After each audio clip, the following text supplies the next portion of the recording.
नरेश मीणा के विधानसभा क्षेत्र छबड़ा के विद्युत विभाग से एक हैरान करने वाला वीडियो सामने आया, जिसमें एक किसान इंडेन लेने के लिए विद्युत विभाग के दफ्तर में पहुंचता है, लेकिन उसी किसान के साथ जेईन के द्वारा जमकर मारपीट की जाती है। और जब इस मामले को नरेश मीणा के द्वारा उठाया जाता है तो जो विद्युत विभाग है वो हरकत में आता है और जेईन को तुरंत प्रभाव से निलंबित कर देता है। अब लोगों का कहना है कि ये तो बीड़ा नरेश मीणा ने उठाया था, इसलिए इस तरह का एक्शन देखा गया है, अन्यथा रोज किसानों के साथ अन्याय किया जाता है और उस बात को दबा दिया जाता है। पूरा मामला क्या था, विस्तार से बातचीत करेंगे, लेकिन उसके अलावा राजस्थान में एक उप मुख्यमंत्री और 6 से 7 मंत्री बदले जा सकते हैं।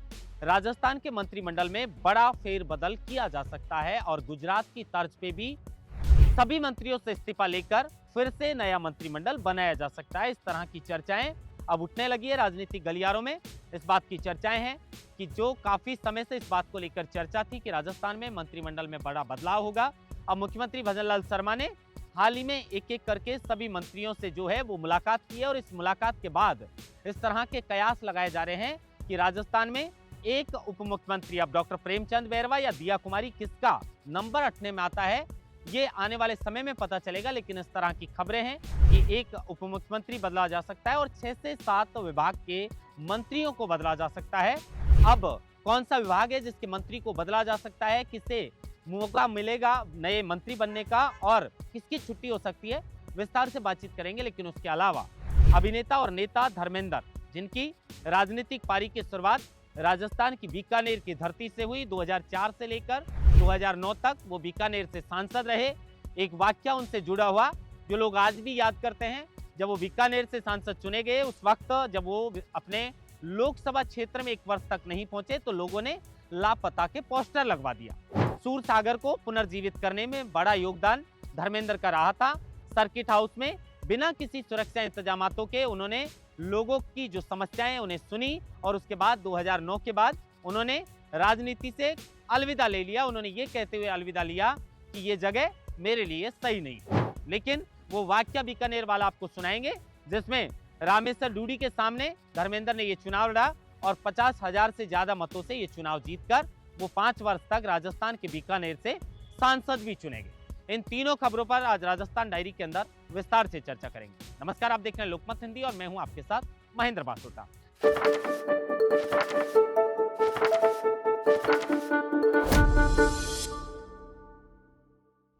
खबर की शुरुआत सबसे पहले छबड़ा के विद्युत विभाग के उस दफ्तर को लेकर करते हैं जहां पर एक किसान की आवाज को दबाने का प्रयास किया। एक किसान के साथ सरकारी अफसर के द्वारा मारपीट की गई, जिसका वीडियो अब सोशल मीडिया पर जमकर वायरल है। ये जो वीडियो आप स्क्रीन पर देख रहे हैं ये छबड़ा के विद्युत विभाग के ऑफिस का वीडियो है। ये मारपीट करने वाले जैन साहब हैं। जैन साहब ने एक किसान धीरप सिंह लोधा जो इंडेन लेने के लिए विद्युत विभाग के दफ्तर में पहुंचा था, लेकिन वहां पर कहासुनी बढ़ जाती है और उसके बाद जैन साहब जो एक सरकारी अधिकारी हैं गुस्से में लाल हो जाते हैं और किसान के साथ मारपीट करते करते बाहर ले आते हैं। अब जब ये मामला पूरा होता है उसके बाद नरेश मीणा ने इस मामले को उठाया और उसके बाद विद्युत विभाग हरकत में आया। तुरंत प्रभाव से जैन को निलंबित कर दिया गया। लेकिन वहां के लोगों का कहना है कि ये नरेश मीणा के द्वारा मुद्दे को उठाया गया था और उसी के दबाव में आकर ये कार्रवाई जैन के खिलाफ की गई है, अन्यथा यहाँ पर रोज किसानों के साथ अन्याय होता है लेकिन उनकी आवाज को उठाने वाला कोई है नहीं और आवाज को सरकारी अधिकारियों और कर्मचारियों के द्वारा दबाने का प्रयास किया जाता है। अब ये हैरान करने वाला वीडियो है जो आप स्क्रीन पर देख रहे हैं। एक किसान जिसे अन्नदाता भी कहा जाता है, जो इस धरती का सीना चीर कर अनाज पैदा करता है और उसी अनाज से हम जीवित रहते हैं। लेकिन ये सरकारी अफसर पता नहीं किस घमंड में था जिसने इस तरह का कृत्य वो भी विद्युत विभाग के सरकारी दफ्तर के अंदर किया।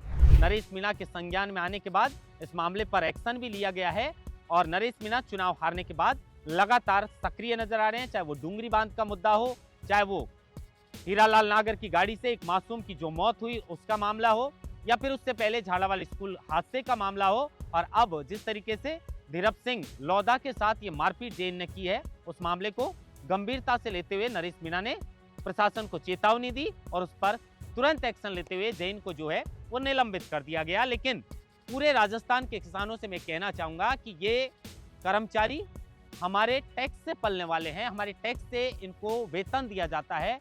किसी भी कर्मचारी के सामने आपको दबने की जरूरत नहीं है, झुकने की जरूरत नहीं है। जो भी आपकी मांगे हैं, जायज मांगों के साथ आप सरकारी दफ्तर में जा सकते हैं। अगर आपके साथ कोई अन्याय होता है, किसी तरीके का अभद्र व्यवहार आपके साथ किया जाता है, तो आप सोशल मीडिया या मीडिया में इसकी जानकारी दे सकते हैं। आपकी आवाज को उठाने के लिए देश का चौथा स्तंभ आज भी जीवित है।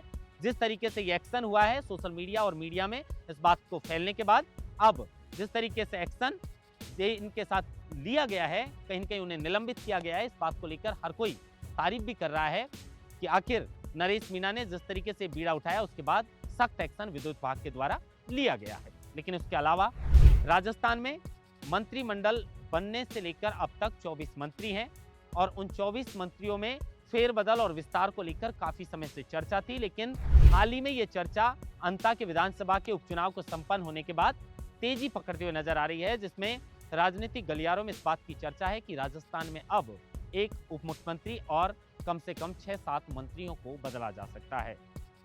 अब उप मुख्यमंत्री दिया कुमारी और डॉक्टर प्रेमचंद बैरवा हैं। क्या इनमें से प्रेमचंद बैरवा, जो कुछ दिन पहले कई मामलों को लेकर वो विवादों में रहे थे, बेटे के मामले को लेकर एक दिल्ली का मामला उनके सामने आया, तो कहा जा रहा है कि डॉक्टर प्रेमचंद बैरवा की छुट्टी की जा सकती है। वहीं 6 से 7 जो कैबिनेट मंत्री हैं, परफॉर्मेंस के आधार पर उनको जो है वो मंत्रिमंडल से छुट्टी की जा सकती है। और कई ऐसे विधायक हैं जिनके काम को देखते हुए, आगामी 2028 के चुनाव को देखते हुए कहीं ना कहीं उनको मंत्री बनने का मौका मिल सकता है। डॉक्टर किरोड़ीलाल मीणा का विभाग बदला जा सकता है। हालांकि वो कृषि और बागवानी विभाग में भी अच्छा काम लगातार कर रहे हैं, लेकिन चर्चा इस बात की है कि किरोड़ीलाल मीणा का विभाग बदला जा सकता है, गजेंद्र सिंह खींवसर का विभाग बदला जा सकता है। हो सकता है गजेंद्र सिंह खींवसर की और जो शिक्षा मंत्री हैं मदन दिलावर, उनकी छुट्टी भी की जा सकती है। इस तरह की भी चर्चाएं हैं।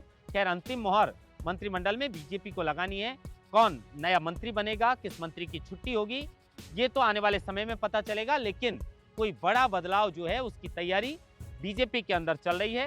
और कहा यह भी जा रहा है कि मुख्यमंत्री भजनलाल शर्मा को प्रधानमंत्री मोदी की तरफ से, अमित शाह की तरफ से इस मामले को लेकर फ्री हैंड दे दिया गया है। लेकिन अब सवाल यही खड़ा होता है कि क्या गुजरात की तर्ज पर, जहां पर पहले सभी मंत्रियों से इस्तीफे लिए गए और उसके बाद किसे मंत्री बनाया जाएगा, किसे हटाया जाएगा, किसे नया मंत्री बनाया जाएगा, ये बाद में तय किया गया, तो क्या बदलाव गुजरात की तर्ज पर होगा या फिर कुछ मंत्रियों को इस्तीफे लेकर बदला जाएगा, ये आने वाले समय में पता चलेगा। लेकिन हैरान करने वाली और चौंकाने वाली जो है वो खबर जल्द सामने आ सकती है, जिसमें बड़ा बदलाव बीजेपी कहीं न कहीं अपने मंत्रिमंडल में कर सकती है। इसको लेकर काफी समय से चर्चाएं चल रही थी प्रदेश अध्यक्ष के द्वारा। और जिस तरीके से बार बार सीएम भजनलाल की मुलाकात प्रधानमंत्री मोदी से कुछ महीनों में हुई और उसके बाद जैसे ही वो 1 to 1 राजस्थान के मंत्रियों से मिल रहे हैं, अब इस तरह की चर्चाएं हैं कि जल्दी मंत्रिमंडल में कोई बड़ा बदलाव किया जा सकता है। अब उसके अलावा अभिनेता और नेता धर्मेंद्र को लेकर बात करें तो 89 वर्ष की उम्र में उन्होंने अपने घर पर अंतिम सांस ली। न सिर्फ फिल्म इंडस्ट्री में बल्कि पूरे देश में धर्मेंद्र के निधन के बाद शोक की लहर दौड़ पड़ी है। राजनीति में धर्मेंद्र ने एंट्री राजस्थान में आकर ली। 2004 में उन्होंने बीजेपी के टिकट पर बीकानेर से चुनाव लड़ा और 50,000 से ज्यादा मतों से वो चुनाव यहां से जीते। इस प्रचार में सन्नी देओल को बुलाया, उनके बेटे बॉबी देओल को बुलाए और उसके अलावा राजस्थान की पूर्व मुख्यमंत्री वसुंधरा सिंधिया ने भी उस समय जोरदार धर्मेंद्र के लिए प्रचार किया। काफी मतों से ये चुनाव रामेश्वर डूडी, जो कांग्रेस के वरिष्ठ नेता थे, कुछ दिन पहले उनका भी निधन हुआ, रामेश्वर डूडी के सामने ये चुनाव धर्मेंद्र ने लड़ा।